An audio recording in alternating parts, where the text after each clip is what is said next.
Tensions are reaching a boiling point in the South China Sea.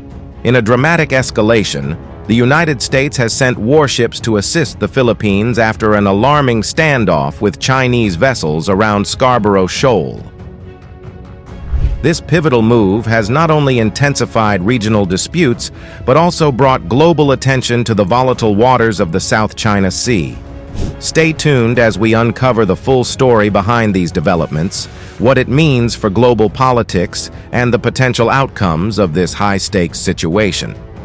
The Scarborough Shoal has long been a flashpoint in the South China Sea, claimed by both the Philippines and China. Located just 120 nautical miles west of the Philippine island of Luzon, this small but strategically significant reef has been at the center of territorial disputes for decades.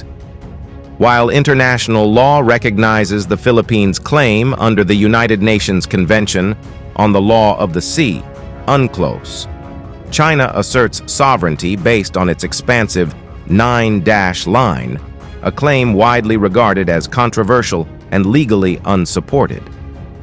China's Coast Guard said it had conducted patrols around the Scarborough Shoal in the South China Sea on Saturday to safeguard China's territorial rights. The Coast Guard has continued to strengthen law enforcement patrols in the territorial waters and surrounding areas of Scarborough Shoal since the beginning of November, and resolutely safeguarding the country's territorial sovereignty and maritime rights and interests, it said in a statement. Tensions between China and the Philippines over disputed areas of the South China Sea have escalated throughout the year, particularly over the Scarborough Shoal. A U.S. aircraft carrier entered the contested South China Sea this week, following a surge deployment that had seen it retasked to the Middle East for combat operations. In China, 2 aircraft carriers were spotted underway in the country's coastal waters. A Japanese destroyer, bearing the same name as an aircraft carrier that took part in the attack on Pearl Harbor during World War II, visited the Hawaiian port. Aircraft carrier movements in the strategic Indo-Pacific region. As of November 29th, the locations of 11 vessels were publicly available via military disclosures or open-source satellite imagery. The U.S. military has the world's largest aircraft carrier fleet, with 11 in service. China ranks second with 3 flat tops. As of Wednesday, the George Washington remained pierside at Yokosuka Naval Base, its home port in the Greater Tokyo area, for its second deployment to Japan. It returned to Yokosuka last week, following a 2,117-day overhaul in Virginia. The U.S. 7th Fleet, which has an operating area that covers the western Pacific Ocean, confirmed to Newsweek on Friday that the Abraham Lincoln and its carrier strike group were currently underway in the South China Sea.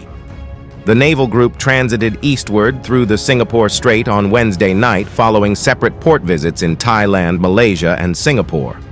The website, usecarriers.net, which records the deployment history of America's carrier fleet, said the Carl Vinson conducted a replenishment at sea while underway in waters southwest of the Hawaiian Islands on Thursday. The California-based warship left its home port, Naval Air Station North Island in San Diego, on November 18th for a deployment to the Pacific Ocean. A satellite image captured on Wednesday showed 2 aircraft carriers pierside at Naval Base Kitsap in Bremerton, Washington.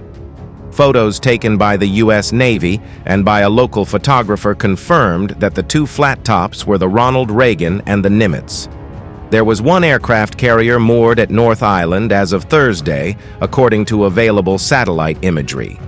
The Theodore Roosevelt returned to its home port from an overseas deployment in mid-October, U.S. Defense Department photographs showed. The Chinese military held a large-scale maritime and airspace patrol this week near Scarborough Shoal, a disputed reef in the South China Sea known in China as Huangyan Dao, citing instability created by certain countries. Scarborough Shoal, known as Bajo de Masinloc in the Philippines, is about 125 nautical miles, 232 kilometers, from the main Philippine island of Luzon.